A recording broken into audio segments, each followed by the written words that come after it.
Vamos iniciar, então, a palestra de hoje. Eu esqueci de... já anunciei, certo? Mas o engenheiro Clodomiro está representando o presidente do CREA, Ricardo, que está em Cascavel hoje aqui. Está representando o CREA Paraná, que está em Cascavel. No mais, certo? Vamos, então, à nossa palestra. Hoje, então, nós temos o nosso café da manhã com o presidente da URBS, o Geni Pedro Maia Neto, que falará sobre práticas e desafios do transporte coletivo de Curitiba. O Geni é engenheiro mecânico com MBA pela Fundação Dom Cabral, entre outras e várias especializações técnicas e administrativas. O Geni Pedro Maia tem ampla trajetória profissional na iniciativa privada de projetista industrial, de 1988 a 1992. E também foi presidente executivo de uma grande empresa de logística, cargo que ocupou entre 2012 e 2016. Após esse período, assumiu a diretoria administrativa financeira do Instituto Curitiba de Saúde e atualmente, óbvio, é o presidente da URBS aqui de Curitiba. Geni, o palco é todo seu, fique à vontade, tá? Se precisar de alguma ajuda, estamos disponíveis.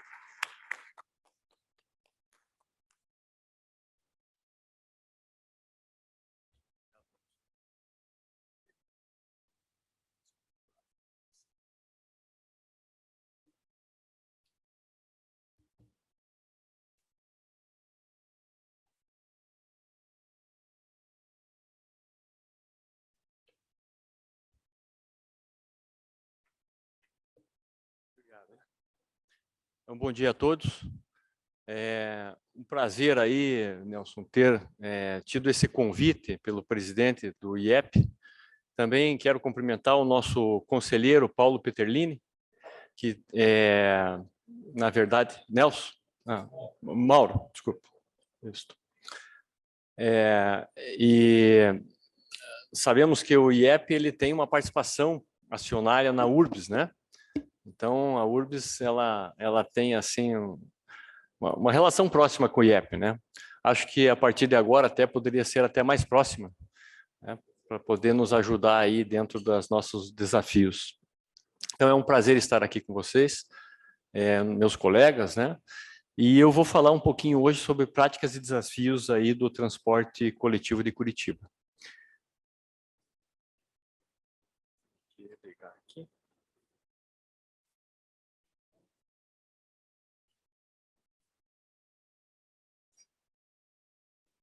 Ok.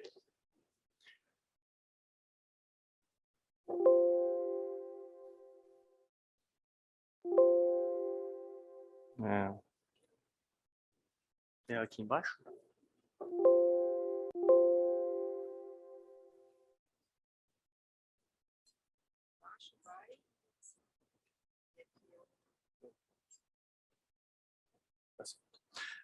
Então, começando aqui, antes da gente começar a entrar efetivamente no assunto transporte coletivo, eu preciso passar para vocês algumas coisas que a URBS também é responsável dentro de Curitiba e que muito pouca gente sabe, né? Então, nós vamos passar por esse overview da URBS, vamos falar um pouquinho sobre composição tarifária, fiscalização e CCO, manutenção, sistema de bilhetagem eletrônica, o BRT Leste-Oeste e o Inter 2 e os desafios do transporte coletivo.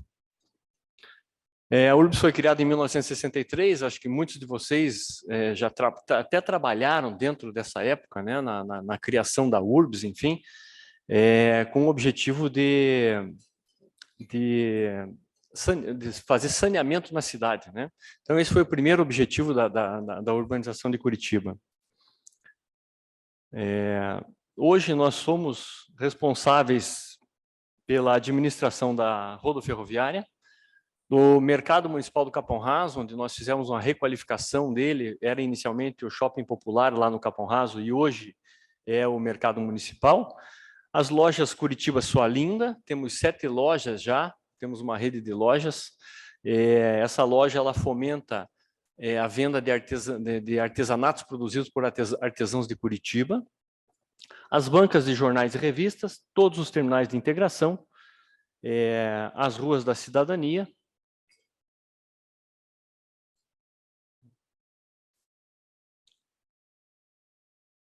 no ponto.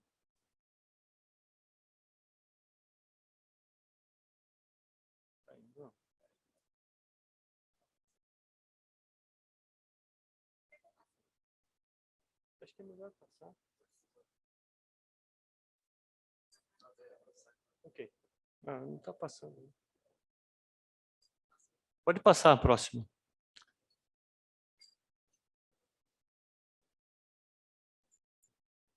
Terminais de integração, ruas da cidadania, aonde dentro desses terminais de integração e nas ruas da cidadania nós temos permissionários, são pequenos comércios aonde nós permissionamos o uso, e esses permissionários hoje são em número de 1.100 permissões de uso nos nossos equipamentos.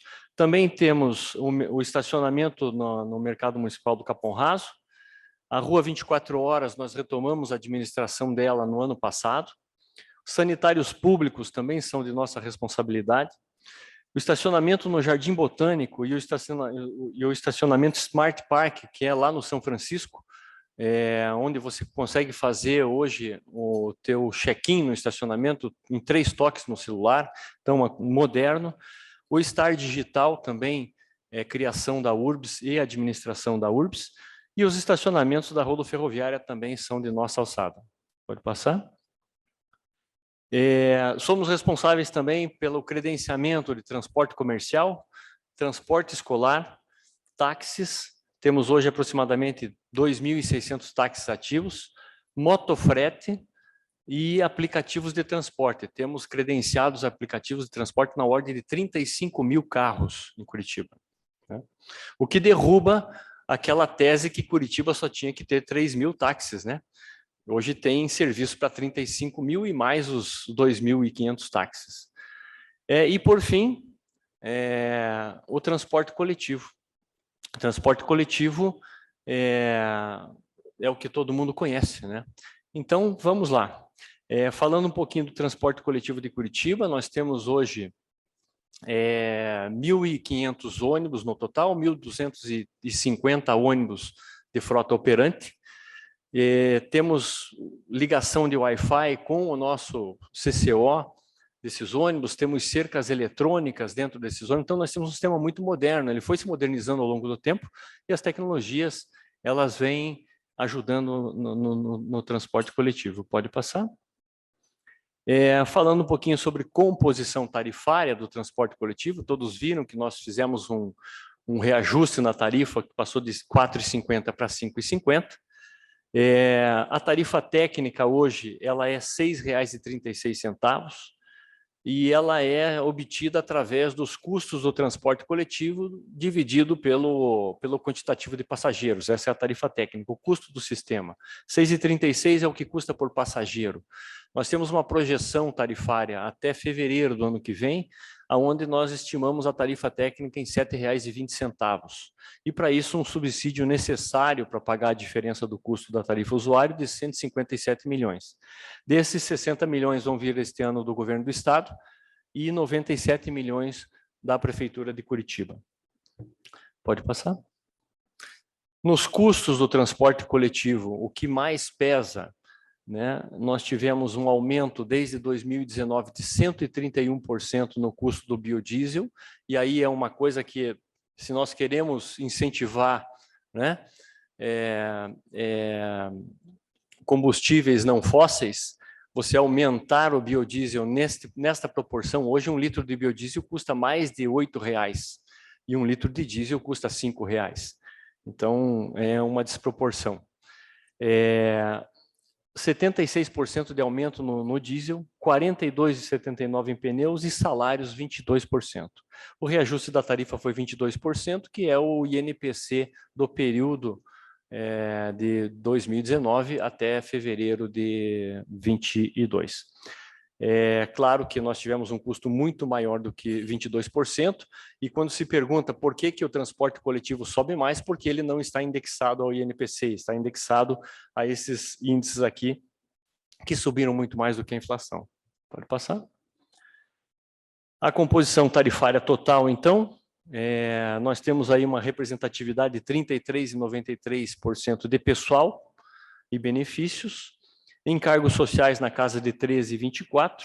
O custo de administração, que é a taxa que nós cobramos para fazer a administração do sistema, em torno de 4%. Peças e acessórios, 5,86%. Combustíveis, 21,62%. Vejam, isso antes, no período pré-pandemia, representavam 15% de todo o custo. Hoje, 21,62%. Esta alta de 25% da semana passada elevou o custo da tarifa técnica em 31 centavos. Somente a alta do combustível da semana passada. Rodagem 2,75. Amortização, rentabilidade 6,78 e 11,49. Durante o período de pandemia, nós retiramos, fizemos uma lei onde nós retiramos a amortização e rentabilidade das empresas e por 2 anos não pagamos essa amortização e rentabilidade. Fizemos um contrato de adesão livre para cada empresa, eles aderiram e abdicaram desses custos aí, dessa rentabilidade, dessa amortização durante 2 anos. Retomamos agora em março o pagamento disto. Impostos e taxas representando 5,90 e 6,03 são descontos referentes a investimento não realizado, multas, enfim. Seguindo agora para o próximo item. Como funciona a fiscalização do transporte coletivo? Nós temos um centro de controle operacional, fica lá na rodoviária, na sede da URBS, onde os nossos técnicos, através dos video walls, do sinótico, eles observam todo o movimento do transporte coletivo. São 752 câmeras e 694 PMVs, que são painéis de mensagem variáveis que ficam nos terminais e nas estações tubo. Por ele, o Centro de Controle de Operações pode fazer avisos ao passageiro, pode fazer avisos de desvio de trânsito, enfim, e a fiscalização em loco ela age para que a gente possa evitar comboiamento, enfim, dentro do trabalho de fiscalização. Pode passar? A fiscalização monitora o cumprimento de tabelas, faz registros de ocorrências, então acidentes, incidentes, desvios não programados, acompanha a operação, age em caso de comboio, segurando frota, né? O comboiamento é um problema no sistema de transporte coletivo, porque você, quando tem o comboiamento, o passageiro vai no primeiro e depois logo em seguida chegam ônibus e saem vazios, né? E daí falta depois. Então, é uma ação bastante grande para evitar comboio. Corte de linha também, quando nós temos aí uma queda de passageiros muito grande, e utilizamos essa ferramenta na pandemia, onde durante o horário de pico utilizávamos frota a 100%. Logo após o horário de pico, a fiscalização separava frotas e aumentava o intervalo entre os ônibus. E também inserção de frota. A fiscalização também tem esse poder de trabalhar inserindo frota emergencialmente no caso de um grande acúmulo de pessoas.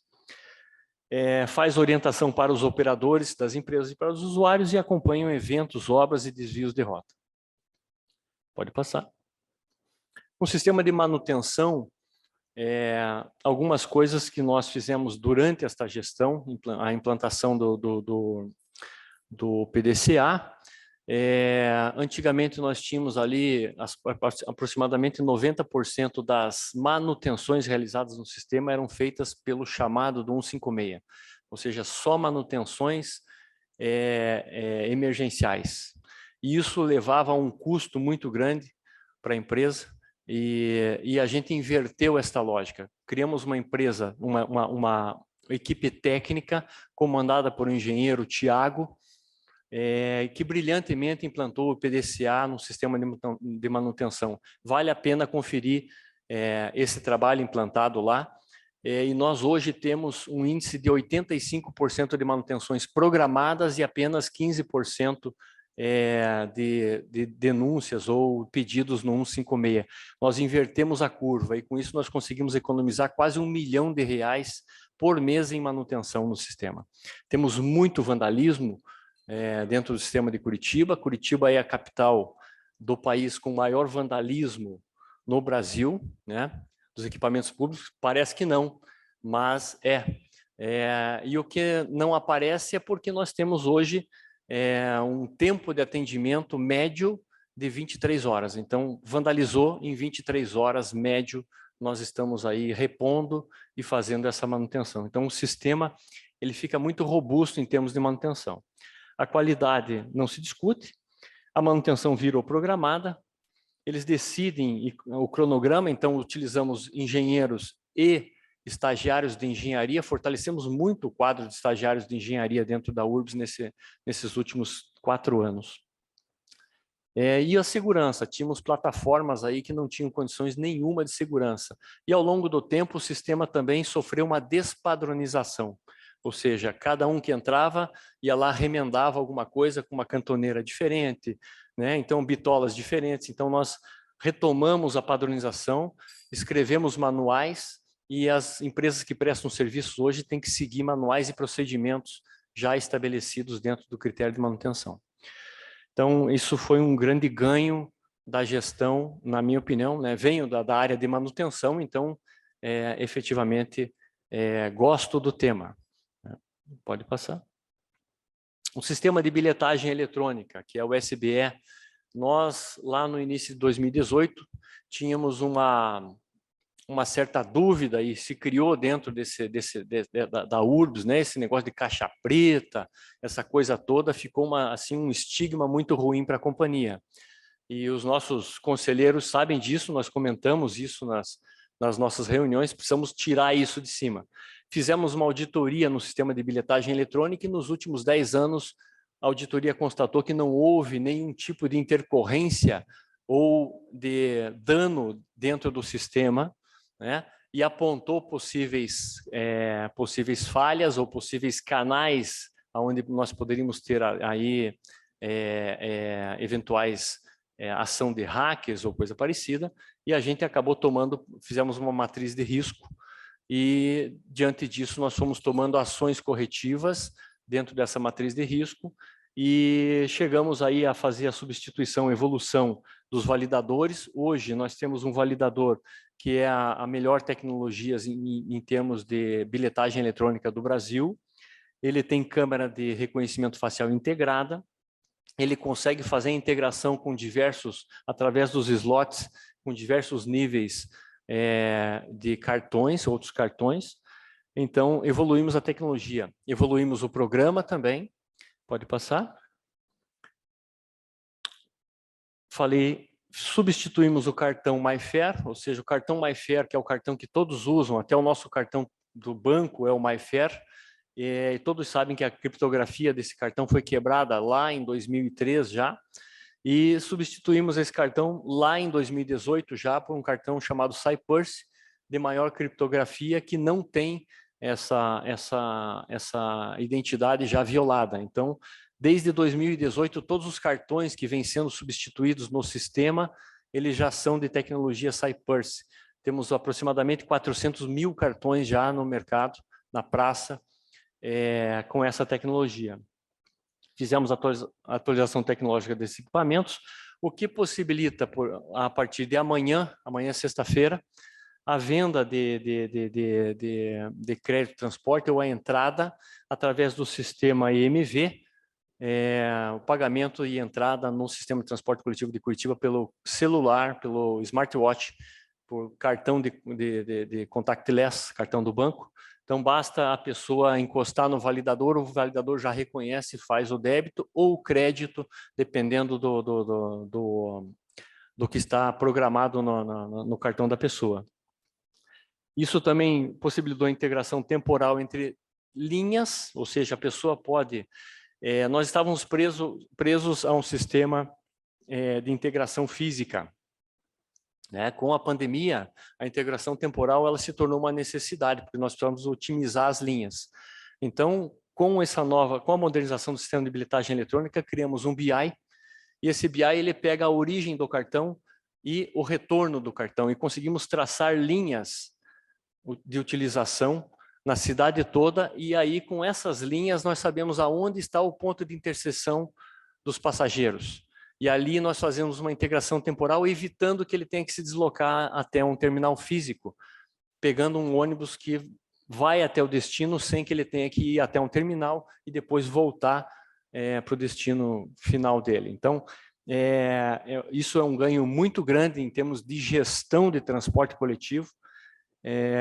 Não sei se alguma cidade do Brasil faz isso, mas acredito que não. Temos hoje, integramos esse sistema com os dados da Secretaria Municipal de Saúde, onde nós pudemos identificar as pessoas que eram positivadas e que tinham cartão transporte, e nós bloqueávamos o cartão dessa pessoa para que elas não pudessem acessar o sistema de transporte coletivo. Então, assim, um sistema muito inteligente, é a utilização da inteligência artificial no poder público, né? Então, isso é uma criação nossa. A partir de agora, nós, com o reconhecimento da biometria facial, que já está integrada, ela já está fazendo leitura há mais de um ano das pessoas que pegam o transporte coletivo, nós vamos poder fazer a prova de vida do idoso sem que ele tenha que se deslocar a um posto de atendimento, ou seja, cada vez que ele ingressar no transporte coletivo, a prova de vida já está feita. Inclusive, essa base eu quero fornecer para o INSS, porque o INSS agora vai pegar qualquer base. E essa base nossa é uma base 100% confiável, porque ela é diária, né? Então, em termos de tecnologia, nós estamos muito bem servidos com esse novo sistema de bilhetagem eletrônica. Pode passar? Falando um pouquinho agora das obras, né, nós vamos ter a implantação do ligeirão leste-oeste, que vai pegar desde de Pinhais até o terminal do Campo Comprido. Vamos ter uma requalificação desses terminais de ônibus, a construção de novos terminais e um novo modelo para as pessoas utilizarem o transporte coletivo. Pode passar?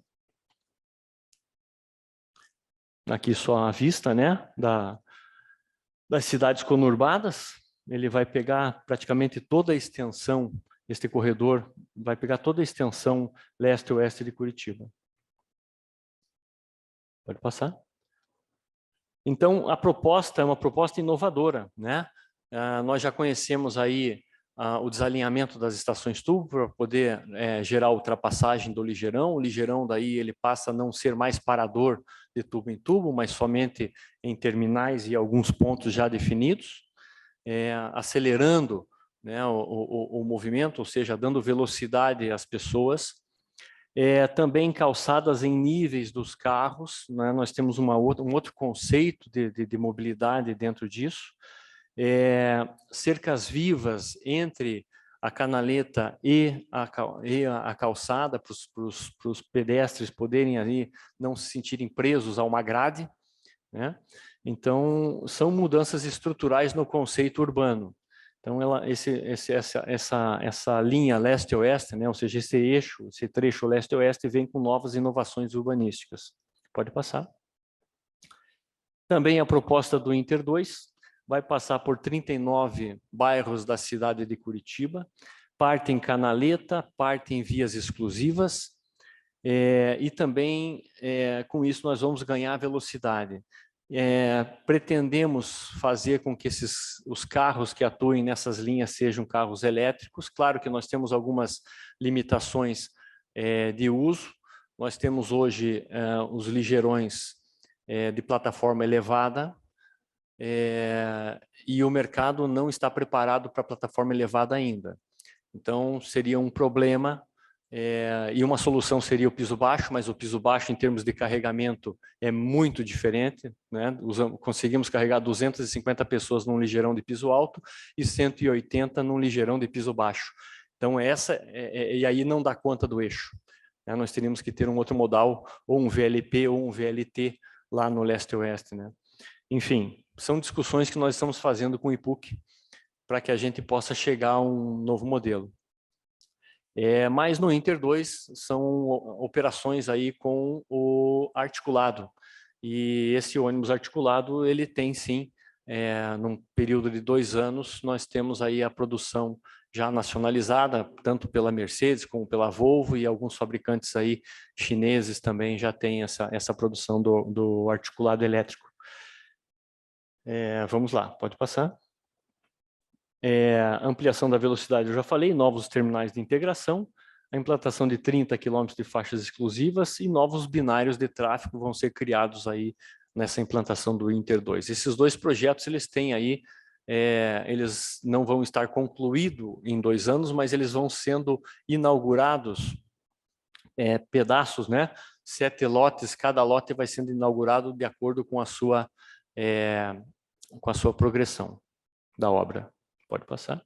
As novas estações também, aquelas estações tubo, elas nesses trechos vão ser substituídas por estações prisma, climatizadas, fechadas, com cobertura em painéis fotovoltaicos. E aí, nesses 7 lotes que eu falei aí, as estações Jardins das Américas, Tarumã, Praça das Nações Agrárias, Centro Cívico, Assembleia e Tefé já recebem essa intervenção de obra desde já.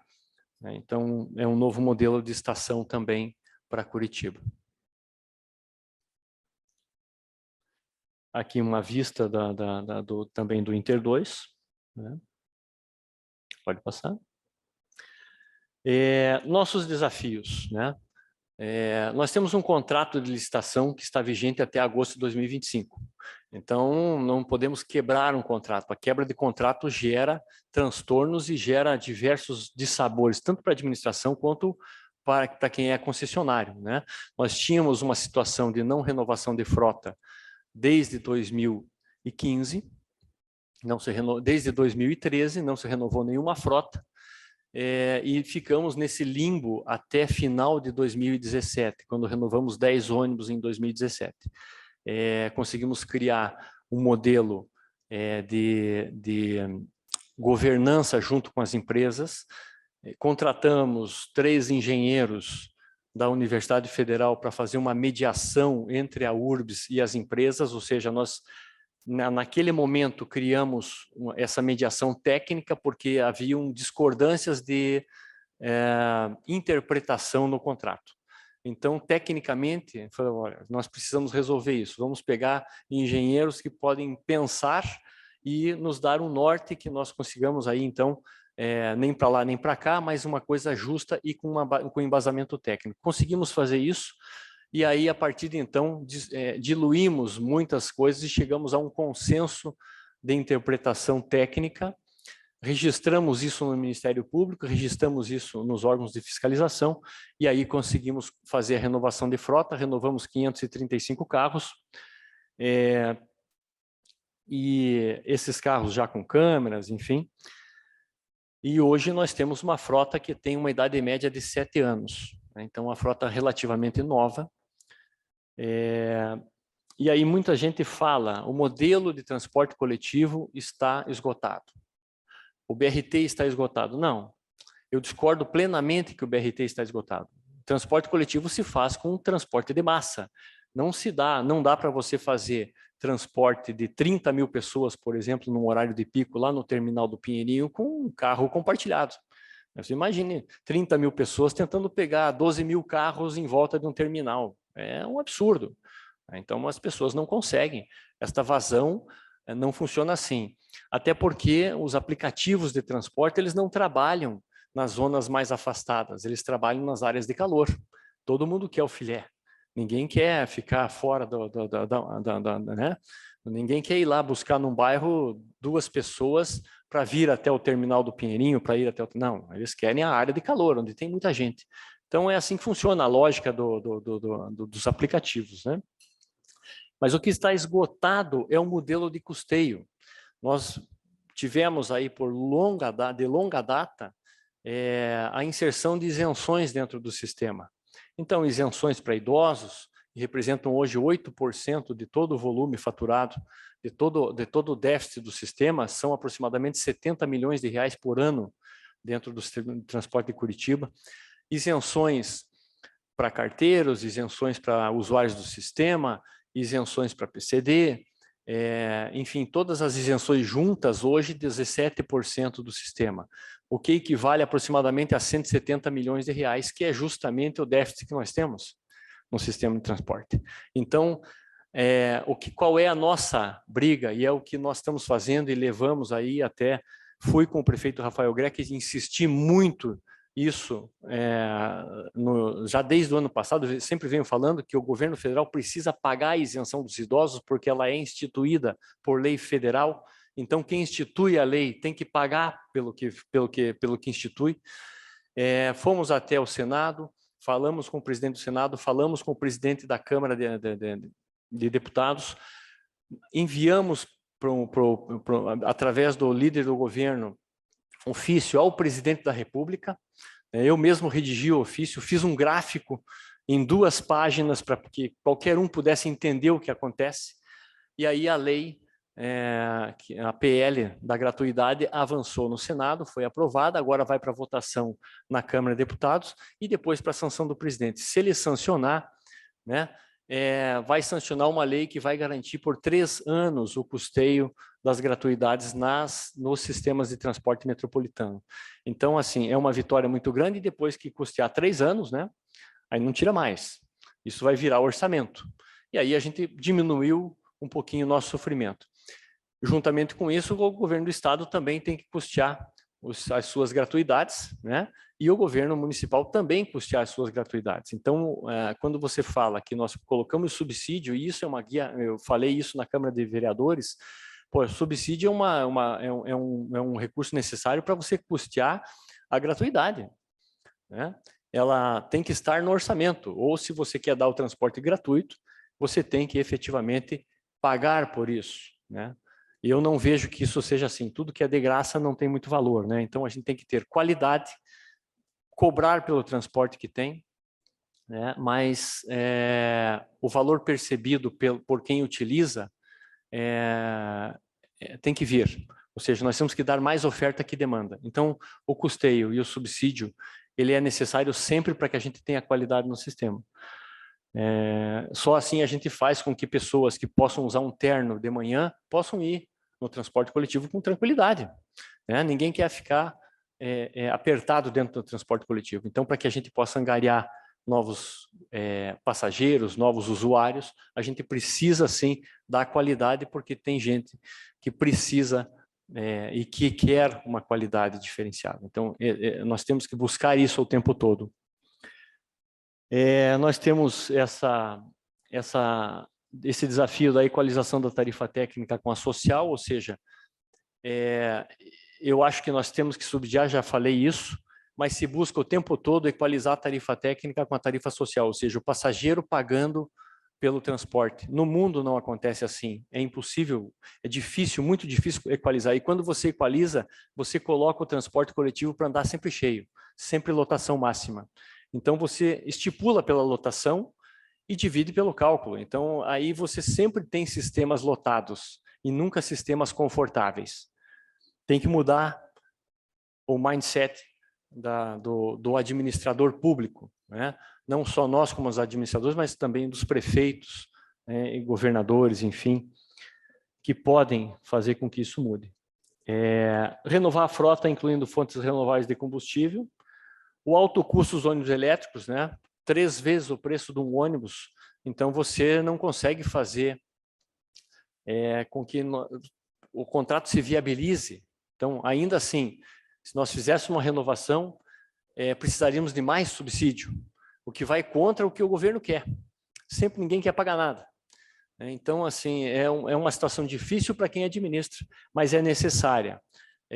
Conversando com os fabricantes, eles entendem que isso vai cair, o preço vai cair, mas precisamos de volume, né? Baixa autonomia das baterias, um ônibus hoje anda 250 km, ele é especificado para 250 km. Nós já testamos os ônibus aqui, com 200 km ele está se ajoelhando no trecho, né? Então, termo, né, está se ajoelhando mesmo, ou seja, é perigo da pane seca com 220, 230 quilômetros num ônibus elétrico. Então, e se você colocar mais bateria, você carrega de bateria e não pode transportar passageiro. Se você tirar a bateria, você precisa de pontos intermediários de abastecimento, aproveitando tudo que tem. Então, passa muito pela estrutura da matriz energética do município para recarga desses elétricos. Eu tenho conversado junto à prefeitura, ao IPUC e com o prefeito, inclusive, que nós temos que criar clusters de abastecimento, né? Clusters intermediários públicos para que a frota no meio do caminho ela possa não voltar para a garagem e sim estacionar e ficar reabastecendo ali por 2 horas, 3 horas no entre picos, e assim a gente consegue reduzir a quantidade de baterias, porque ele vai andar um pequeno horário, né? Ou seja, ele vai andar no horário de pico e depois ele tem uma carga, anda de novo, tem outra carga, anda de novo. Então nós precisamos adequar a cidade para os ônibus elétricos. Isso passa também pela Copel, redimensionar todas as redes de transmissão. Pode passar? Redimensionar as redes de transmissão, né, para que a gente possa ter esse atendimento. Então, não é uma coisa tão simples, não é somente comprar um ônibus elétrico. A gente vê muitas prefeituras comprando ônibus elétrico. Não, compramos ônibus elétrico. Daí não tem onde abastecer, não tem estrutura. Nós precisamos ter planejamento de cidade, né? Planejamento não é somente daquela gestão, e sim uma coisa muito maior. Falei das gratuidades, a automatização de cobrança nas estações, tubos e terminais. Nós vamos fazer uma instalação de um protótipo que desenvolvemos lá no Tingui, no nosso setor de engenharia e manutenção, de automatização de entrada, ou seja, para que o passageiro possa entrar sem que haja necessidade do cobrador, né? Então, vamos fazer a implantação disso. Utilizamos todos os componentes comerciais para que possam ser encontrados em qualquer loja de material elétrico, para que a gente possa ter fácil substituição, para que nós não tenhamos projetos assim inexequíveis, ou em manutenção inexequível depois, né? Então, é com esse intuito que nós estamos fazendo a administração, né? Trocamos as portas das estações tubo, que eram portas aí abauladas, né, seguiam por portas retas, então componentes de mercado para que a gente possa dar a manutenção, porque se você não dá a manutenção, o sistema não para em pé, né? E é muito comum no sistema público, e eu não venho do sistema público, né, venho do sistema privado, você comprar coisas, mas depois você esquece que tem elas e nunca troca o óleo do carro, por exemplo, vai até fundir o motor, né? É assim que funciona. Então, a gente isso não pode passar desapercebido. Nesse modelo atual, a capacidade de endividamento das concessionárias para aquisição de frota. Então, este modelo está ultrapassado, sim. Não dá mais para que você tenha empresas comprando frota e daí o poder público pagando rentabilidade e amortização sobre frota. Não. Existem modelos, e eu proponho um modelo mais moderno, um modelo de criação de um funding, onde nós tenhamos esse funding recebe, e ele tem a participação dos fabricantes dos ônibus, e esses fabricantes eles têm ali a previsibilidade de demanda, ou seja, você dá uma previsibilidade, esses fabricantes aportam nesse funding para que a gente possa ter, então, esses ônibus sendo utilizados, e nós pagamos um FII na tarifa técnica, que é de leasing operacional. Então, muda o sistema de financiamento e a gente economiza, em termos de ativos também. Essa construção do novo edital, a manutenção sempre no canal do fabricante. Nós temos hoje 10 empresas de transporte em Curitiba, temos 10 oficinas, temos 10 tudo, são 10 mecânicos, são 10 para cada, então são estruturas redundantes. Nós precisamos acabar com essas estruturas redundantes, né, e utilizar o canal do fabricante. Volvo faz na Volvo, Scania faz na Scania, Mercedes faz na Mercedes. Certamente, com um contrato de manutenção de longo prazo, se tem garantia estendida e você tem uma manutenção de qualidade, né, que não vai quebrar, que você não vai ter problemas no futuro. Então, esta nova modelagem tem que prever esse tipo de coisa, para que a gente já aprendeu o que não deu certo, e a gente tem que utilizar o que aprendeu lá no edital de 2025. Pode passar. Então, passei o modelo atual, né? Fabricante de ônibus, empresas, pessoal, oficina própria, município, aquisição, concessionária, empresas de ônibus, município. Então, esse é o modelo atual, né? Pode passar. A sugestão do modelo, né? Utilizando o fabricante de ônibus, participando desse funding, as empresas fornecendo pessoal que eles vão ser pagos pelo serviço prestado, né, e não mais pelos ativos que eles colocam lá. As concessionárias, que são o canal da estrutura, fazendo a manutenção. Os benefícios da eliminação de estruturas replicadas, participação do fabricante como fornecedor efetivo do sistema, ou seja, você traz a fábrica para um compromisso com a cidade, né? E a participação da concessionária com mão de obra de manutenção qualificada. Pode passar? Para o município, as vantagens: custo reduzido de aquisição de frota, a renovação com tecnologias de ponta, ou seja, como é um leasing operacional, cada vez que surge uma nova tecnologia, você insere nova tecnologia no sistema. Então, nós podemos, inclusive, testar mais fácil as novas tecnologias do sistema. Redução da tarifa social mais baixa, redução dos índices de poluição ambiental e sonora. Para o fabricante, você dá previsibilidade de demanda, na medida que ele sabe quando vai ser trocado. Então, a troca e a substituição de veículos passa a ser um critério técnico e não mais de gestão, né? Da gestão, ou seja, olha, não vamos comprar mais ônibus, não. Hoje compra, amanhã compra 200. Daí todas as cidades resolvem comprar ônibus ao mesmo tempo. Isso acontece. O fabricante daí não tem capacidade, não faz o ramp-up, porque ele desmobilizou tudo e depois ele compra, vende, depois tem que fazer a desmobilização. Então, o mercado fica totalmente desbalanceado. Redução de custos na aquisição de insumos, manutenção do canal do concessionário, e para as empresas, redução do endividamento, redução das estruturas imobilizadas. Hoje, imobilizar patrimônio e deixar ele lá imobilizado é um mau negócio, né? Então, seriam isso daí. Finalizo, então, dizendo que a mudança é o processo no qual o futuro invade nossas vidas, uma frase de Alvin Toffler, e aí eu quero passar um videozinho institucional da URBS para finalizar a palestra. Muito obrigado.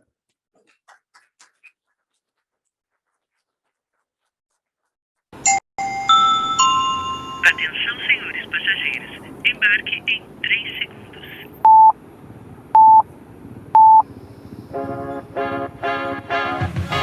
Mobilidade é mais que movimento, é transformação. E a Prefeitura de Curitiba, junto com a URBS, trabalham para transformar mobilidade em qualidade de vida. A história começa aqui. Boa viagem.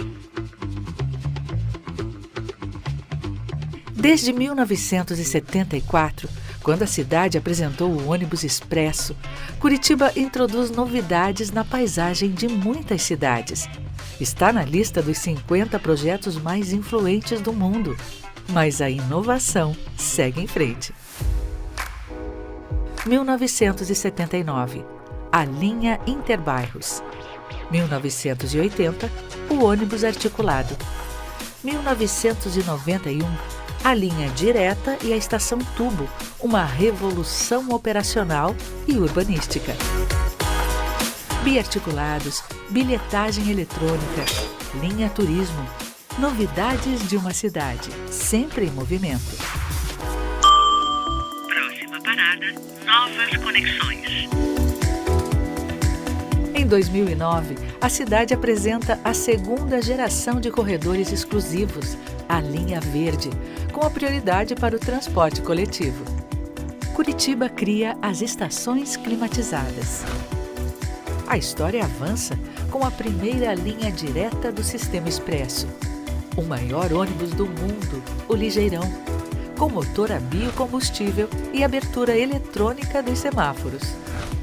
Então vem o CCO, Centro de Controle Operacional, com informações em tempo real para o usuário, e os ônibus híbridos, movidos a biodiesel e eletricidade. Próxima parada, acessibilidade. Curitiba também criou a linha Acesso, em que o ônibus vai até a pessoa com deficiência, leva para o tratamento de saúde e devolve na porta de casa. Na renovação da frota, veículos com 20% dos assentos para pessoas com deficiência, número do ônibus em braille e a mensagem de voz na solicitação de parada do cadeirante. Uma nova legislação focada em mobilidade, tarifa diferenciada. A URBS se transforma de muitas formas. Próxima parada, Estação Futuro.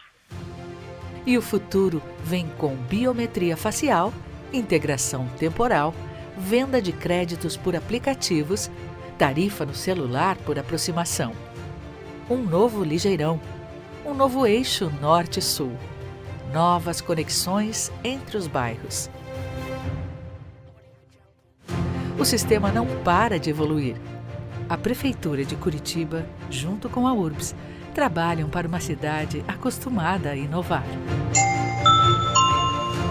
Obrigada e até a próxima.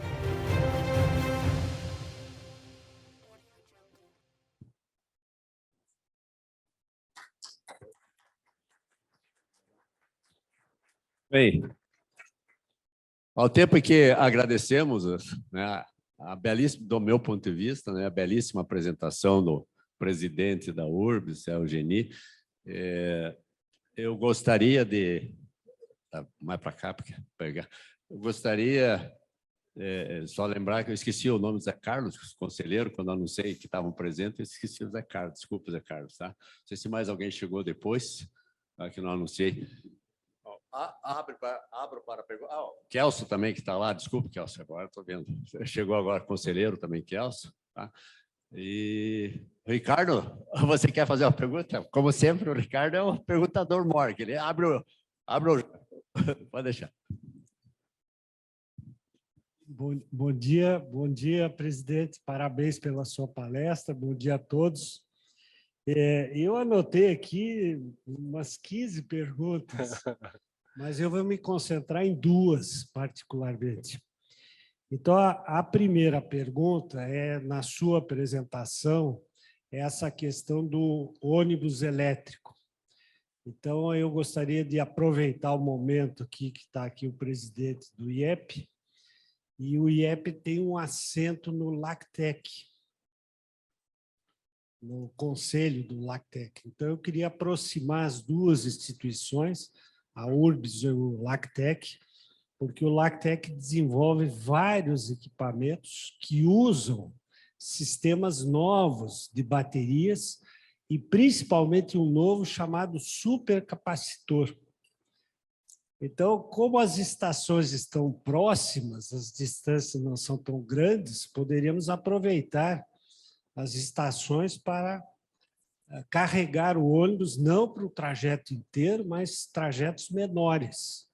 Então, essa é a primeira sugestão, presidente, tentar aproximar as instituições e usar recursos que já existem, que são os recursos de P&D da ANEEL, que é dinheiro do consumidor, que é importante também que seja usado em coisas úteis.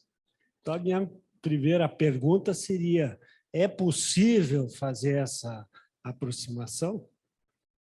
E a segunda pergunta é na questão da iluminação pública, que é algo que afeta muito os consumidores também, e é um dos itens, em Curitiba, muito caros. Se nós analisarmos na tarifa de iluminação pública de outros municípios, da própria Copel, que tem uma, na regulamentação tarifária, tem uma tarifa específica para manutenção de iluminação pública. Se nós compararmos isso, porque na Câmara Técnica de Energia aqui estudamos isso, presidente. Então, a minha pergunta é, na iluminação pública, a URBS tem algum envolvimento também? Então, seriam essas duas. Obrigado. Tá ok. Então, vamos lá. Obrigado pelas perguntas. Então, respondendo à primeira, é possível a gente aproximar as instituições. Nós temos aí um contato muito próximo com os fabricantes de veículos, né? E se a gente conseguir fazer esses clusters de abastecimento com supercapacitores, né? Tem que olhar a tecnologia, mas é excelente. Nós não temos o projeto definitivo, então nós temos que desenvolver o projeto ainda. Então, vem numa boa hora, porque é a hora do desenvolvimento.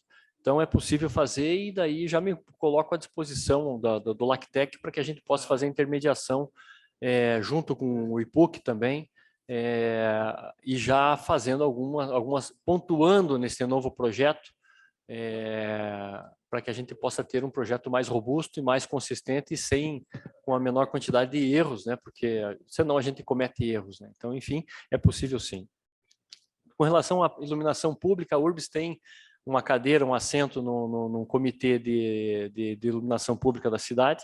Nós temos um comitê de PPPs, Curitiba vai fazer uma PPP de iluminação pública, tem já, foi aprovada no nosso comitê, e o BNDES está nos ajudando a construir essa PPP. Então, existe, não sei mais detalhes, mas nós fazemos parte e aprovamos essa criação da PPP aí com auxílio do BNDES.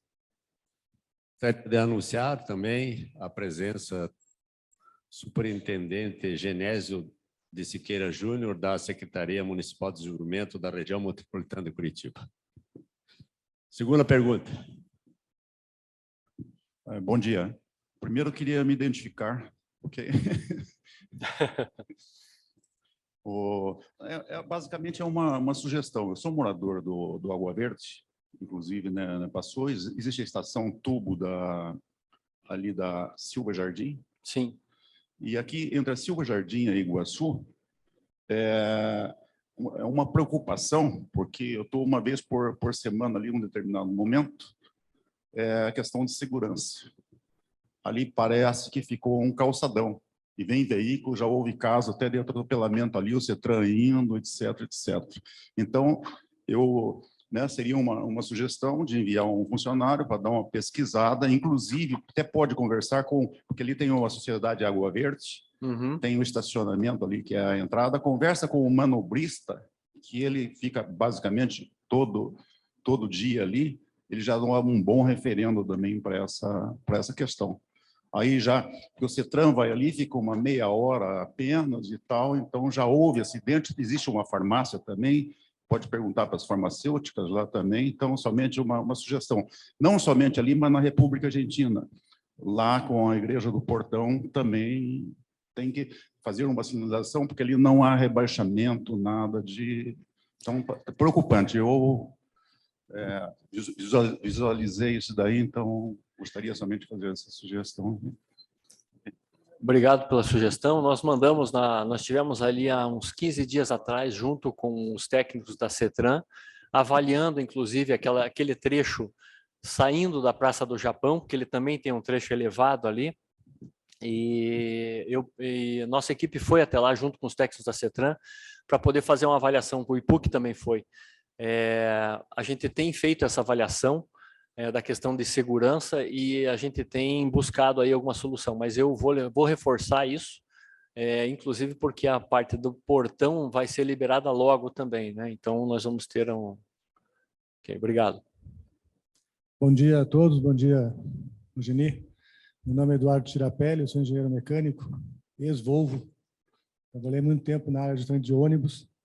Eu vou fazer uma pergunta e uma provocação. A provocação é na área nesse assunto, e como diz o americano, a pergunta é fora da sopa, tá? Mas eu acho que está dentro do seu conhecimento. A questão dos veículos elétricos, eu acho que é um modismo. Não sei quem aqui concorda comigo, mas nós todos que somos mecânicos sabemos que um mero motor de automóvel tem 2.500 itens em média, um motor de ônibus tem em torno de 3.500 itens, e um veículo elétrico que tem um motor elétrico, uma bateria e alguns equipamentos de controle, custar 3 vezes mais, é mera especulação. Tá? Não há motivo técnico para isso, né? Então, não sei, eu acho que o Curitiba pudesse segurar o pé um pouco, a Tesla já está vendo seus carros pegando fogo e gente explodindo o carro com dinamite, como aconteceu na Turquia semana passada, retrasada, né? Porque o carro não tem vida útil. Então, a pergunta na sopa é a questão do ônibus elétrico. Vamos realmente pensar nisso? Vamos manter o híbrido, que parece a solução brilhante, né? Que consome pouco, anda bastante, tem autonomia, não precisa ponto de recarga, supercapacitor e coisa assim. A pergunta fora da sopa é a questão das nossas câmeras de vigilância do sistema, não sei o que, digital do Greca, ou o Big Brother curitibano, ou qualquer coisa do tipo aí que estão chamando. Tem umas câmeras frontais do outro lado da pista, que é uma lenda urbana que diz que se você parar no sinaleiro sem ter as duas mãos no volante, você vai ser multado, né? Tipo assim, não pode tomar água, não pode pegar uma bala, não pode cuidar do filho no banco traseiro, não pode fazer nada. Isso é lenda ou é fato? Ou seja, esse sistema de vigilância novo é apenas mais eficiente ou ele tem pautas ocultas que a gente desconhece? Bom, vamos lá. Então, para a primeira pergunta, vamos lá. O híbrido, nós temos ali os testes. O híbrido ele é um carro que, pelo custo dele e pelo retorno que ele deu, ficou abaixo da expectativa. O híbrido ele tem, assim, ele não atingiu o que inicialmente o projeto especificou. Então, tanto que a Volvo ela saiu, ela tirou esse projeto do híbrido de fabricação. Hoje a Dex, que é uma empresa que faz o desmonte, tem lá mais de 40 ônibus desmontados que servem de peças sobressalentes para esses híbridos que nós temos aqui. Temos 28 híbridos hoje aqui em Curitiba. O projeto elétrico vai vir sim, mas Curitiba não está apressada. Eu estou dizendo que, por quê? Porque a Volvo está tropicalizando um ônibus híbrido para o mercado. A Mercedes está tropicalizando, diferente de uma empresa chinesa que vem e coloca o carro aqui. E depois vai ver. Enfim, eles também estão passando por um processo de tropicalização, mas eles não conhecem o nosso mercado. Então, o carro vem como ele é de lá. Concordo que não tem nada dentro, a não ser as baterias, né? Que possam dizer que é muito mais caro. É um motor elétrico. E o sistema de frenagem acoplado ao motor elétrico, inclusive, são dos fabricantes Knorr e Vabico, que todo mundo conhece aí. VEG, enfim. Então, o preço tá abusivo, né? Eles se baseiam no preço, dizendo que a manutenção é compensada pelo preço, mas, ora, não convence quem é da engenharia, sabe que não é esse o cálculo, né? Se você tem um equipamento mais barato, ele é mais barato. Você vai para fora do país, você paga rolamento por peso, porque é aço, né? É aço de rolamento, então você paga o peso. E aqui que nós temos um valor agregado, né, das coisas, que parece ser a moda que dita o valor das coisas. Então, efetivamente, nós não temos pressa. Vamos caminhar com o elétrico, sim, mas ele é um projeto daqui para 2 anos. Ele não é um projeto que vai sair amanhã, no final do ano, não. A gente pode fazer testes em rua, a gente vai testar o sistema, vai ajudar as empresas a tropicalizar para ter a melhor condição e assim a gente ter aí até ganhar escalabilidade, porque se ganhar escalabilidade, certamente o valor diminui. E aquilo que eu falei, previsibilidade de demanda. Se a gente tiver essa previsibilidade de demanda, a indústria não desmobiliza, não cobra o ramp-up, desmobilização a hora que vai nos fornecer o produto. Então, eu acho que é uma questão de a gente paga pelo risco e não pelo valor efetivo do produto. A outra pergunta. Nós temos aí muitas câmeras que estão sendo instaladas no município de Curitiba, vocês já devem ter visto, né? Essas câmeras têm alta resolução, elas conseguem puxar e aproximar muito mesmo a imagem, mas elas não têm esse objetivo de multar quem está com a mão no volante, ou não. A câmera, isso é lenda, tá? Esse negócio de que nós vamos também fazer a multa utilizando a velocidade média entre trecho, isso não está nem previsto no Código de Trânsito Brasileiro, nós não vamos fazer isso. Então, essas coisas são todas lendas. Você parar em cima da faixa, a câmera vai pegar, né? Se você estiver num cruzamento e você passou o sinal vermelho e você falar lá na sua defesa de multa que foi abordado por um sujeito armado, tinha um sujeito armado vindo em direção ao seu carro, essas câmeras vão servir para pegar todo o entorno e ver que você estava certo e comprovar que existiu mesmo uma possibilidade, né, de uma abordagem ou não, ou se aquilo só passou de uma desculpa, né? Então, serve para que os julgamentos dos recursos de trânsito fiquem mais claros, inclusive protegendo o próprio motorista, né? E também dando, assim, uma certeza para o agente. Então, a ideia é que a gente tenha cada vez menos a pessoalidade do agente no sistema. Mas é lenda urbana.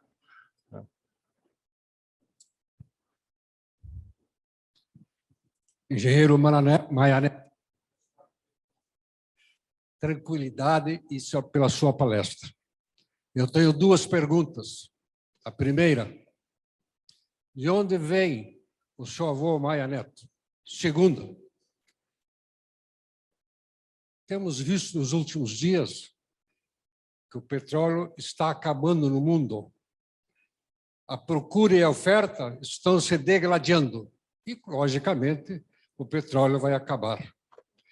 O senhor falou na sua palestra que a tarifa técnica dos ônibus em Curitiba são R$ 6,36. Pergunta: a URBS já tem uma previsão da tarifa dos ônibus elétricos? Muito obrigado. Meu nome é Paulo da Nova e eu sou engenheiro civil. Muito obrigado pela pergunta, engenheiro Paulo. Vamos lá. Dentro desse contexto, a tarifa, né, falando um pouquinho da tarifa, a primeira pergunta se referia, desculpe, meu Maia Neto, sim, desculpe. O meu avô era Eugeni Pedro Maia, claro, né? Então, o meu avô nasceu em Porto Belo, Santa Catarina, né? Meu avô nasceu em Porto Belo, Santa Catarina, né? Então é de lá a minha origem, né? E meu pai nasceu em Caxias e minha mãe nasceu em Brusque. Então eu sou oriundo daqui. Eu nasci em Curitiba. Então estamos aqui, né? Então depois eu quero saber, né, do senhor aí, né, qual e daí com relação à tarifa. A tarifa técnica do ônibus elétrico, ela vai depender da vida útil que nós projetarmos para o ônibus. Então, nós temos alguns projetos de retrofit. Hoje tem empresas que fazem o retrofit, ou seja, transformam um chassi e uma carroceria de um ônibus a diesel em elétrico. Ele praticamente custa o preço de um ônibus normal. Então, nós temos que determinar a vida útil. Então, os carros hoje, um biarticulado hoje, ou um articulado de vida de 12 anos, no elétrico não é possível por 12 anos. Ele teria que ter uma vida de pelo menos 20 anos para dar o mesmo índice de retorno, né? Então, mais em 20 anos a bateria não aguenta, porque a bateria está projetada para 8. Então, nós teríamos que fazer múltiplos de 8, ou a bateria evoluir muito. Então, não é uma questão fechada. A questão é assim, que se nós levássemos hoje o triplo do valor do carro com o dobro de vida útil, ainda assim nós teríamos aí um acréscimo tarifário para ser suprido. Então, ele não é viável do ponto de vista do pagamento da tarifa social. Precisa de mais aporte, precisa de mais subsídio. Então, são estudos que a gente tem feito, mas eu não posso dizer quanto porque nós não definimos vida útil ainda. Vai depender de cada fabricante e da evolução das baterias. A gente entende, e a Volvo mesmo fala, eu estive conversando com o presidente da Volvo, que a questão da bateria ela se resolve quando nós tivermos uma célula de hidrogênio no carro que possa fazer aí, então, a recarga instantânea daquela bateria. Está no futuro. Eu acredito que ao longo desses 2 próximos anos a gente tem essa evolução e esse controle dessa célula de hidrogênio dentro do carro, e isso aí vai baratear o custo porque ele diminui a quantidade de baterias e o tamanho das baterias a serem utilizadas. Então, nós não temos pressa para levar a solução elétrica até o final, né? Nós vamos levar esses 2 anos próximos aí no projeto e para ter certeza do que nós vamos fazer. Bem, eu gostaria de anunciar também a presença do conselheiro Rafael Pissoli, aí do IEP, e pedir a todos que estão fazendo, como tem bastante pessoas inscritas, eu pediria que fizessem bem breves as questões aí, para que todos possam fazer a sua pergunta. Bom dia, presidente Eugeni. Meu nome é Antônio Borges dos Reis, sou coordenador aqui da Câmara de Meio Ambiente. Queria lhe parabenizar por essa calma com relação aos ônibus elétricos aí a serem implantados. Na Câmara de Meio Ambiente, há uns 3 meses atrás, começou uma discussão, pessoal muito entusiasmado com as energias renováveis, né? A possibilidade de utilização de carros elétricos, de energia fotovoltaica, as próprias energias eólicas, né? E começamos a verificar que nós estamos... Hoje não existe, isso dito até por um diretor da Jean Denis, que é aquela empresa que está fazendo engordamento de matinhos, e eles também têm um segmento dentro da empresa de energias eólicas. Eles não sabem, hoje não tem dito aqui dentro do Instituto de Engenharia, eu conheço ele, trouxe aqui para uma conversa com o nosso presidente, não sabem o que fazer, porque essas pastas, por exemplo, têm possibilidade de duração de 20 anos, não sabem qual destino será dado a elas daqui a 20 anos. Não existe hoje tecnologia para dar um destino adequado. Então, a nossa geração está deixando um lixo para o planeta para daqui a 20 anos que não se sabe o que fazer. E baterias, pior ainda, né? Então, meus parabéns aí pela sua precaução. Eu acho que é um assunto que tem que ser discutido muito. Eu reforço o convite do presidente agora para o dia 6 e 7 de abril, que terá um evento, uma iniciativa até do nosso presidente, Energias Renováveis, Mitos e Verdades. Então, acho que vale a pena, 6 e 7, né? 6 e 7 de abril. Tá bom? Obrigado e parabéns, presidente. Obrigado. Eu queria fazer um comentário a respeito disso, que é importante, né? Nós testamos um microelétrico em Curitiba. Esse microelétrico, um micro-ônibus, leva 1.300 quilos de bateria. Veja, é um passivo, que se nós formos levar esse passivo, um articulado vai levar 5 toneladas de bateria. Então, veja, nós temos um passivo ambiental daqui a algum tempo, que não está definido, aonde vai ser. Se nós tivermos fabricantes que não têm a responsabilidade ambiental conosco, né, em contrato, de fazer a destinação final disso, porque a gente sabe que ao longo de 8 anos a bateria ela se esvai. Não, você reaproveita. Não, a gente tem que criar um mercado, fica difícil. Então, assim, quem produz tem que se responsabilizar. Então, a gente não pode arcar com esse passivo ambiental. É uma coisa muito velada. Quando você vai para uma discussão técnica e você vai para uma discussão um pouco mais acalorada, as pessoas tentam velar este negócio, porque está na moda o ônibus elétrico. Está na moda, é moda.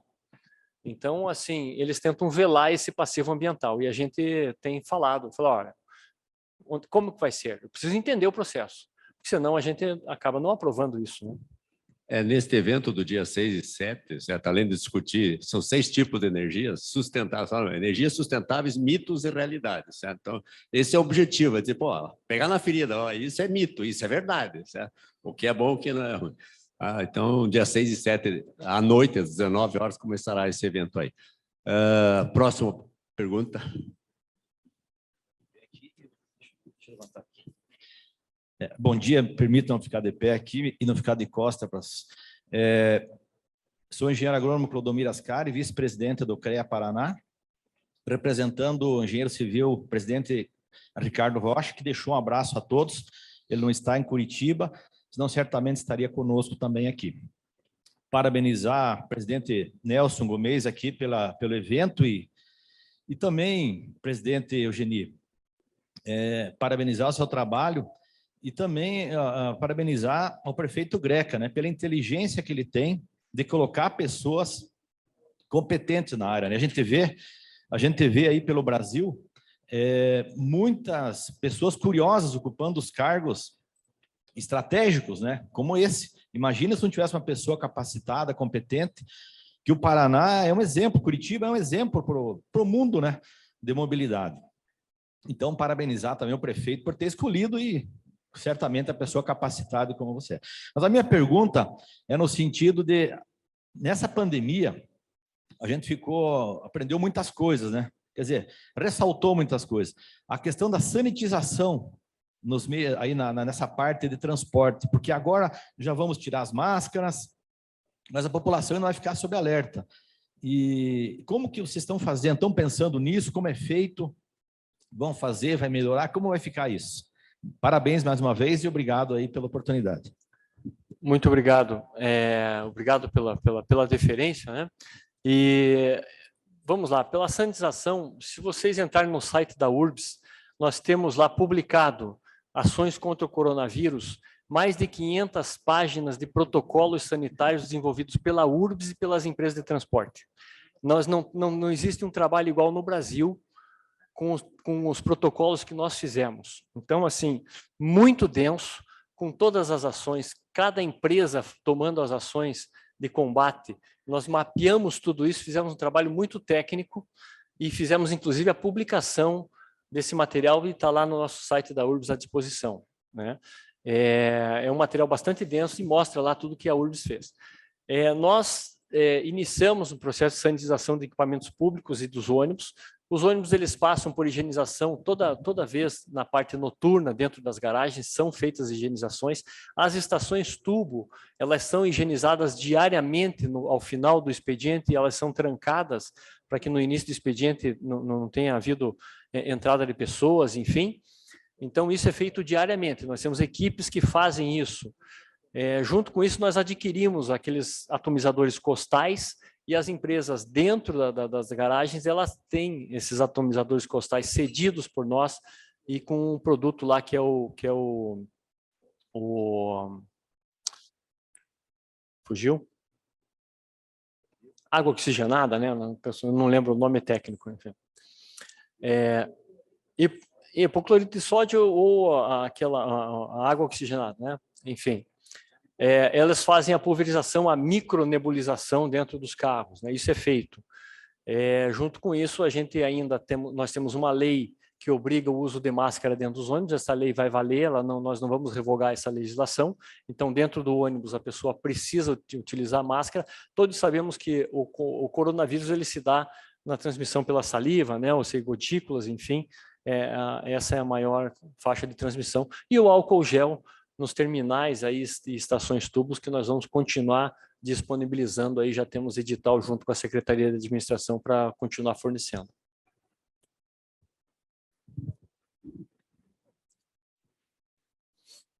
Melhorar aqui a voz. Bom dia, engenheiro Ogeni, engenheiro Tibiriçá. Falar sobre velocidade na hora que falou, não tive a oportunidade de perguntar. Não vou falar que a lei municipal está acima da lei federal, que é proibido pela Constituição, mas tudo bem, isso a gente discute depois. Eu quero saber o seguinte, o Nelson está mandando eu falar mais alto aqui.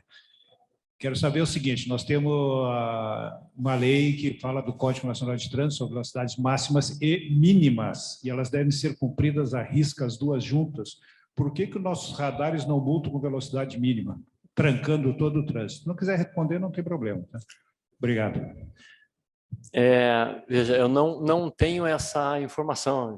Essa informação, a Rosângela Batistella, que é engenheira também, ela poderia responder. Na verdade, a CETRAN é responsável pelos radares, né?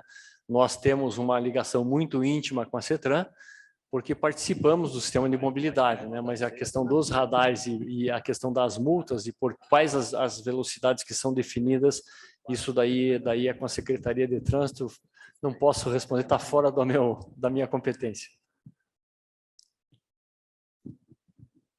Olá, bom dia, sou Maristela Parigor. Eu também trabalho no Instituto de Relações Internacionais do Paraná e a gente está fazendo vários trabalhos com estudantes. A gente está querendo fazer muito academia, os estudantes, e principalmente aqui também para o IEP. Estou trabalhando junto com o engenheiro Rodrigo, que não está aqui, que é da Câmara Técnica. E a gente está tentando buscar oportunidades com empresas públicas e privadas, em termos de fazer alguns tipos de parceria, para que a gente consiga introduzir mais esses estudantes dentro do meio de trabalho.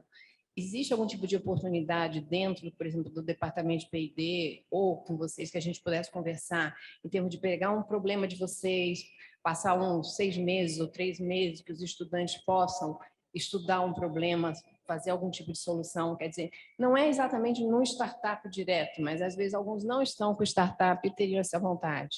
Você acha que a gente pode conversar depois, pensar em algum tipo de parceria? Eu acho que é possível a gente fazer um convênio, né? Firmar um convênio e a gente colocar alguns pontos que são sensíveis e o meio acadêmico participar dessas soluções. É possível.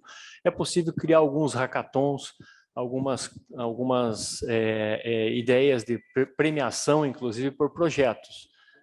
Isso é uma coisa que eu gostaria de desenvolver, inclusive, dentro da URBS. Né? Pode me contactar que a gente segue adiante. Presidente Ogeni, bom dia. É uma satisfação a gente, como engenheiro, receber um engenheiro presidindo uma companhia tão importante quanto a URBS, que tanto representa, né, para Curitiba, iniciou operacionalizando a rota ferroviária, depois o plano ordinário de pavimentação, a construção de todos os terminais de transporte, a implantação das estações tubo, e eu acho que a mais complexa das atividades, que quando a Secretaria de Transportes foi unificada e foi para a URBS no final da década de 70, que é o gerenciamento do transporte coletivo de Curitiba, que demanda toda a população e demanda também os empresários de uma área que movimenta um valor extremamente expressivo, né? Eu gostaria de fazer três perguntas, na verdade. Eu e o professor Peterlini coordenamos o curso de pavimentação rodoviária urbana de pós-graduação. E nós temos trabalhado muito a questão da eletrificação, porque teve uma visita na Volvo em 2010, na época o engenheiro Raul Munhoz Neto, o diretor técnico, nos levou, e aí a Volvo demonstrou para nós, naquela palestra lá na fábrica, e acho tão importante, né, a Volvo estar em Curitiba para as soluções de vanguarda, a questão da eletrificação. Os pavimentos de Curitiba, nós temos um solo extremamente complexo, né? Silt, turfa, um nível de água elevado, né? De baixa coesão.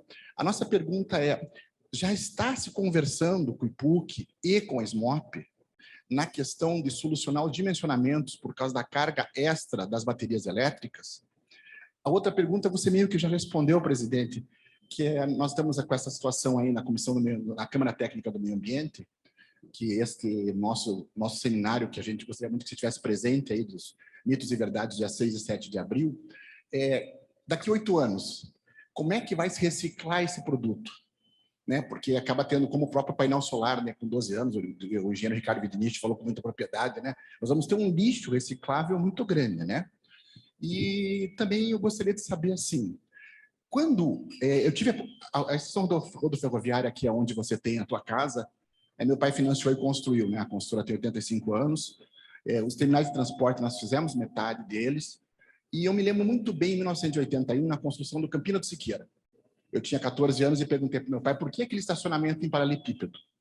E eu te pergunto, esse grande desafio que o Jaime Lerner fez na segunda gestão, de fazer a pessoa deixar o carro no terminal e utilizar o transporte coletivo, como é que se pode trabalhar essa campanha que parece que é um grande paradigma de se fazer entender a qualidade do transporte coletivo, como a gente tem no metrô de Londres, no metrô de Nova York, mas aqui nós não temos a situação de metrô pela condição de solo, para fazer a população usar mais o transporte coletivo, que sempre foi modelo e excelência, né? Muito obrigado e seja bem-vindo sempre ao nosso instituto. Então, vamos lá. Estacionamento público é um tema que eu gosto, né? Haja vista que nós criamos os estacionamentos públicos lá do São Francisco, né? Que foi um estacionamento que é o Smart Park, lá, e é um sucesso, porque você ativa ele muito facilmente pelo celular. Então, e você tem períodos maiores de 4 horas que você pode ficar e reutilizar, então ele é 24 horas. A tecnologia é por geomapeamento e se você estacionar dentro do estacionamento, você paga R$ 4,60 por 4 horas. Fora, você paga R$ 3,00 a hora, que é o estacionamento do Star.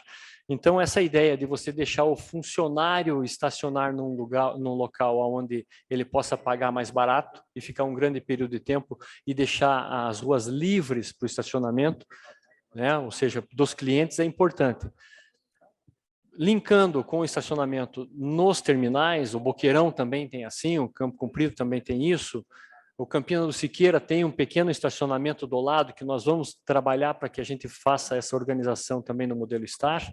E aí eu falei que o sistema de bilhetagem eletrônica nosso hoje ele pode receber integrações de outros sistemas.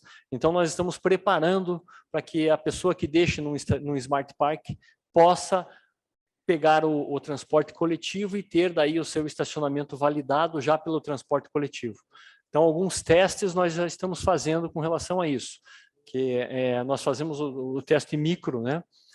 Os testes das ruas da cidadania e dos sacolões populares, onde a pessoa entra no sistema, pode comprar dentro, ela paga a passagem, mas no retorno ela tem a passagem novamente creditada no seu cartão, né? Porque ela não foi pegar o ônibus, ela foi fazer uma compra interna num sacolão, no armazém da família, né? Então, essas coisas nós já estamos desenvolvendo. Por quê? Porque justamente para que a gente possa fazer essas integrações de modal. Então, assim, qual a nossa limitação hoje? A limitação ela é que nós somos poder público.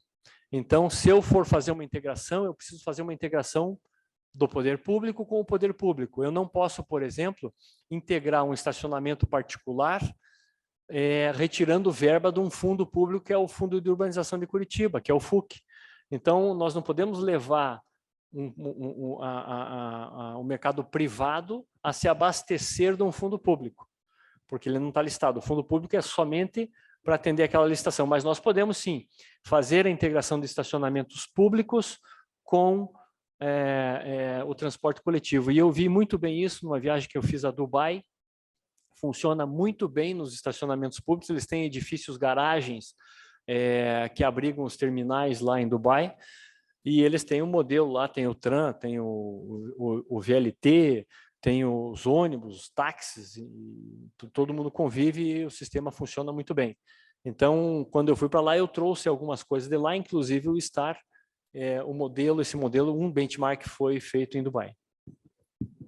Bem, só para alertar todos, o Geni tem compromisso 9h30, nós temos aqui 8 minutos. Tem 4 perguntas ainda a serem feitas. 4 perguntas. Então, eu pedi a todos, sejam extremamente objetivos para ele poder. Eu vou tocar as 4 perguntas, desculpa, vai amontoar aí e aí encerra, certo?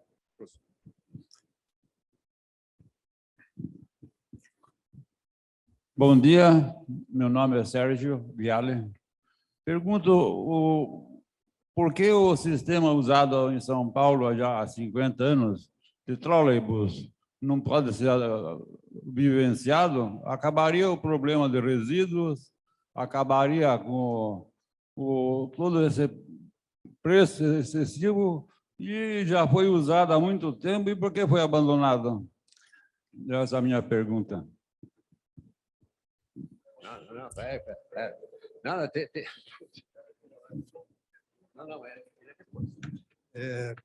Bom dia, engenheiro. A pergunta é a mesma. Isso aí eu vi em São Paulo lá em 1960 e pouco, e não vejo como caminhonete exclusiva a possibilidade realmente do ônibus elétrico ligado à rede, que nós temos abundância. E a segunda complementar é porque não se fala na bateria de nióbio.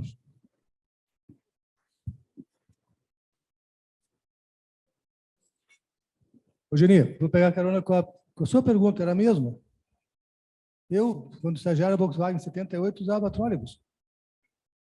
A Copel tem toda a estrutura. O professor Kozak usava bonde. Por que não pegar toda essa tecnologia elétrica e fazer a rede elétrica? E a bateria só para o deslocamento fora da onde tem a garra? Essa era a pergunta.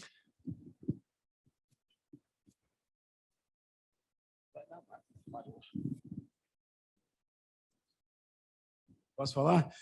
Meu nome é Francisco Carvalho. Em primeiro lugar, parabenizar. Excelente apresentação. Tem uma pergunta rápida e tem um comentário depois sobre essa questão de baterias.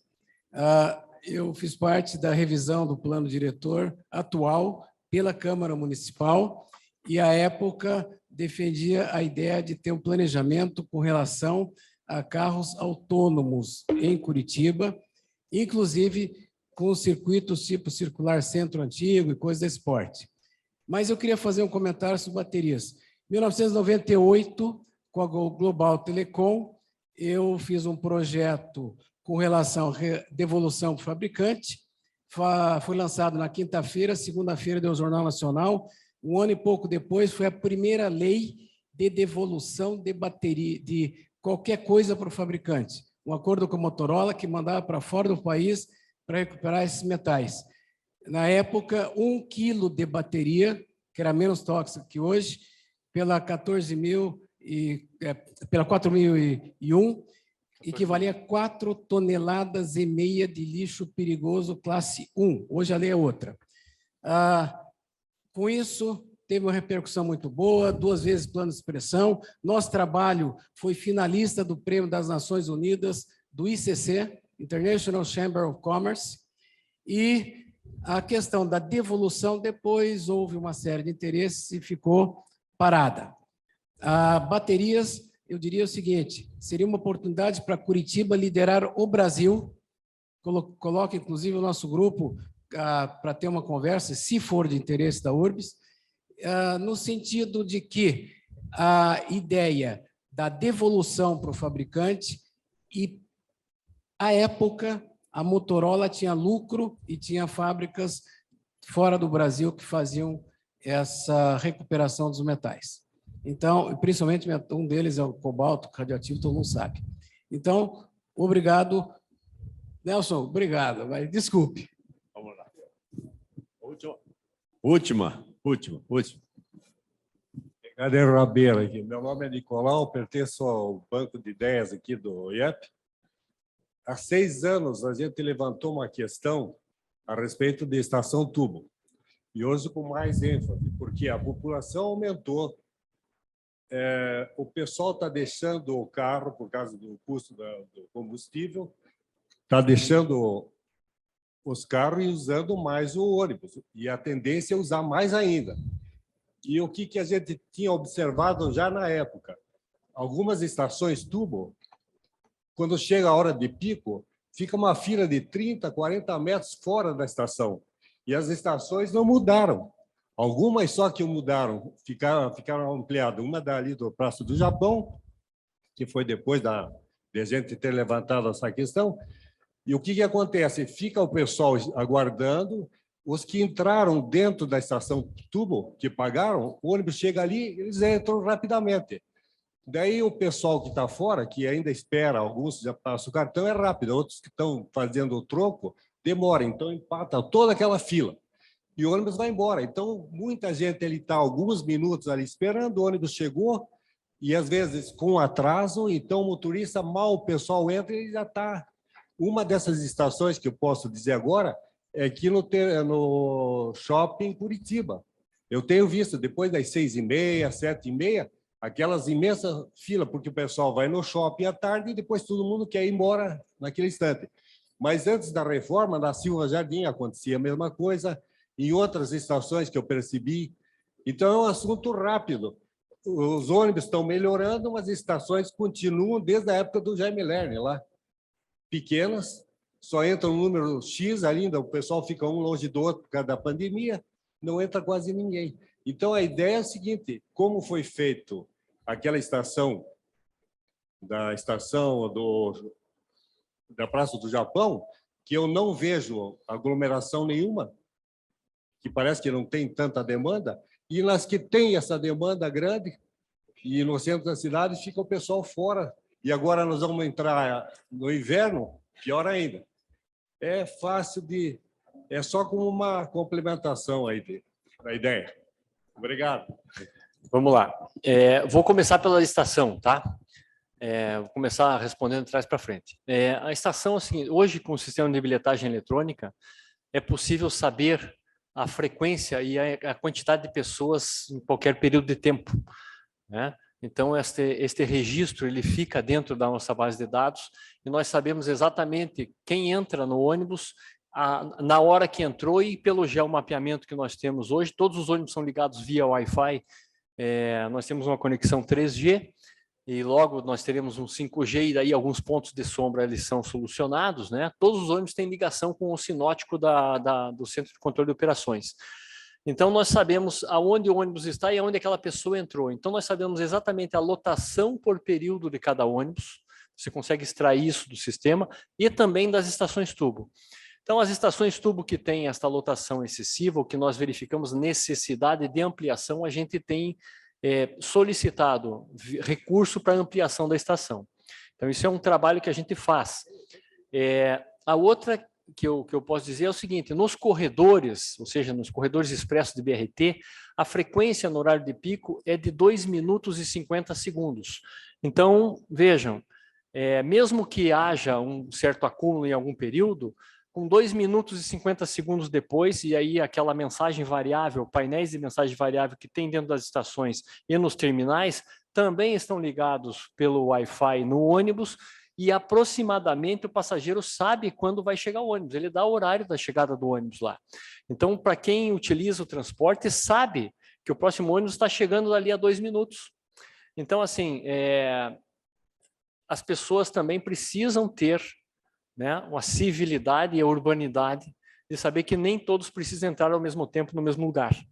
Então, como nós temos os painéis que avisam, nós temos uma frequência que é ótima, não existe em nenhum lugar do Brasil uma frequência de 2 minutos e 50 segundos em ônibus. Dentro do terminal do Pinheirinho, por exemplo, se vocês forem, eu cito o terminal do Pinheirinho porque eu sempre vou no terminal para olhar esse movimento. É uma coisa, é um relógio funcionando. Então é muito bacana ver isso, é um biarticulado chegando lá, 2 minutos e meio é o tempo das pessoas entrarem, nem todos entram, porque muitos querem ficar sentados e as pessoas já se acomodam lateralmente para quem tem pressa entrar, né? Então, nós temos o nosso passageiro, ele tem uma educação. Para quem passa de fora, muitas vezes parece que é absurdo, mas ele sabe que dali 2 minutos ele está embarcando de novo. Então, isso, e numa saída, por exemplo, de um shopping que tem 3.000 funcionários, não existe estação tubo que vai aguentar esta saída em massa às 6 horas da tarde de muita gente. Então, nós temos que ter a frequência para poder fazer essa retirada das pessoas dentro da estação tubo com o que nós podemos. Porque senão nós teríamos aí que emendar as estações todas, aí ficariam muito grandes, nós não temos espaço. Então, enfim, nós monitoramos isso, sabemos que tem estações que estão precisando de ampliação e nós solicitamos recursos para fazer essas ampliações. Está no nosso planejamento. Indo para a bateria, a questão da bateria, ela vai muito do fabricante, né? O fabricante, ele determina a bateria, né? Certamente a bateria de nióbio, se não me engano, a Mercedes ou a Volvo trabalham com nióbio dentro da composição, mas mesmo assim, a bateria ainda é um componente de grande volume e peso. Mesmo sendo a maior tecnologia, a melhor tecnologia que nós temos hoje, ela dá muito volume e peso. Então, nós precisamos evoluir essa questão de bateria ainda. O mercado vai fazer isso. Existem estudos aí, todo mundo está correndo atrás disso, né? Com relação à engenharia reversa da bateria, fantástico, porque nós precisamos dessa solução antes da implantação, né? Porque se você não tem a solução implanta primeiro e fica com o passivo para resolver depois, aí, então, assim, eu agradeço e aceito ajuda, sim, aceito conversar e enfim, toda ajuda, todo conhecimento é bem-vindo. Com relação aos trólebus, nós, junto com a Volvo, inclusive, estou fazendo propaganda da Volvo, mas é que a Volvo está aqui no nosso quintal, né? Eles têm o ônibus parte catenária, parte bateria. Então, nos eixos, nos grandes eixos, como a linha verde, que se Deus quiser um dia termina, é fato, né? A gente consegue ligar o norte e o sul pela linha verde, e a gente desafoga um pouco esse eixo norte e sul que vai pelo Pinheirinho, né? Enfim. Já chegamos lá na Fagundes Varela, estamos quase lá, estamos lá no Vita, fizemos uma linha direta até o Vita. Mas na linha verde é possível a gente fazer uma composição mista, parte com catenária, parte com bateria, né? É possível se fazer e não está descartada a hipótese disso, o IPUC estuda isso e nós temos conversado sobre isso. Não é nenhuma hipótese está descartada, né? Porque ele é, inclusive, um fator de carga para as baterias que já existem, ou seja, é um redutor do volume e peso no ônibus, e também, naquele momento, ele está sendo alimentado pela segunda fonte, que é a fonte da rede. Então, não está descartado. Bem, acho que eu respondi, né? Respondeu todas, sim, com certeza. Ao tempo em que agradecemos, né, ao presidente da URBS pela excelente palestra, colocação aberta, transparente, certo? E eu gostaria de passar a ele, deixa eu passar aqui, o certificado da palestra. E aí pediríamos aqui para tirar uma foto aqui na frente.